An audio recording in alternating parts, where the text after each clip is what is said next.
আজকে আমি যারা প্রাইভেট টিউটর তাদের নিয়ে কিছু কথা বলবো। হয়তো এই ব্যাপারে আমার কয়েকটা ভিডিও হয়ে যেতে পারে, অনেক লম্বা আলোচনা। আশা করি আপনারা সবগুলো ভিডিও দেখবেন। আর আমার সবগুলো ভিডিও পেতে গেলে আমার যে ফেসবুক পেজ আছে, আমার যে আইডিটা আছে, এটাকে আপনারা ফলো দিয়ে রাখবেন। আর হচ্ছে আপনার নামে আমার যে ইউটিউব চ্যানেল আছে, সেই ইউটিউব চ্যানেলটা আপনারা সাবস্ক্রাইব করে নিতে পারেন। আশা করি আপনারা উপকৃত হবেন, ক্ষতিগ্রস্ত হবেন না ইনশাআল্লাহ। যাই হোক, আজকে আমি প্রাইভেট টিউশনি নিয়ে কথা বলবো। প্রাইভেট টিউশনিটা মূলত দুই ধরনের লোকেরা করে থাকে।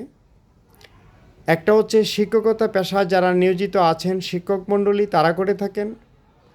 আরেকটা হচ্ছে শিক্ষক ছাড়াও অনেক অন্য পেশায় নিয়োজিত আছেন, বাড়তি ইনকামের জন্য তারা টিউশনি করে থাকেন। এই গেল একটা দিক। আরেকটা দিক হচ্ছে যারা বর্তমানে পড়াশোনা করছে, তারা নিজের পড়াশোনার খরচ চালানোর জন্য অথবা একটু ইনকামের জন্য তারা টিউশনি চর্চা করে। এতে করে তাদের যেমন অর্থ উপার্জিত হয়, পাশাপাশি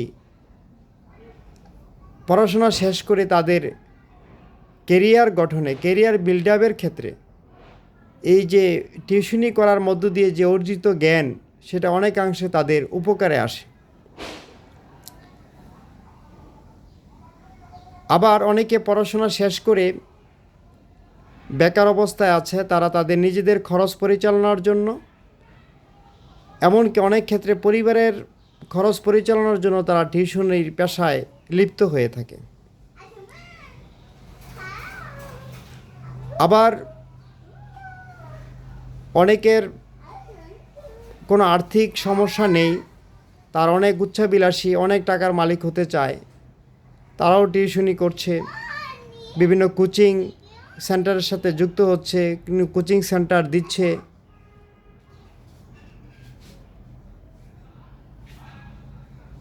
তো এখন আমি পর্যায়ক্রমে যে এই টিউশনির সাথে যারা জড়িত আছে, যে বিভিন্ন গ্রুপের লোকজন জড়িত আছে, এক একজনের এক এক উদ্দেশ্য রয়েছে, আমি সেই বিষয়গুলো পর্যায়ক্রমে স্টেপ বাই স্টেপ আপনাদের সামনে তুলে ধরব।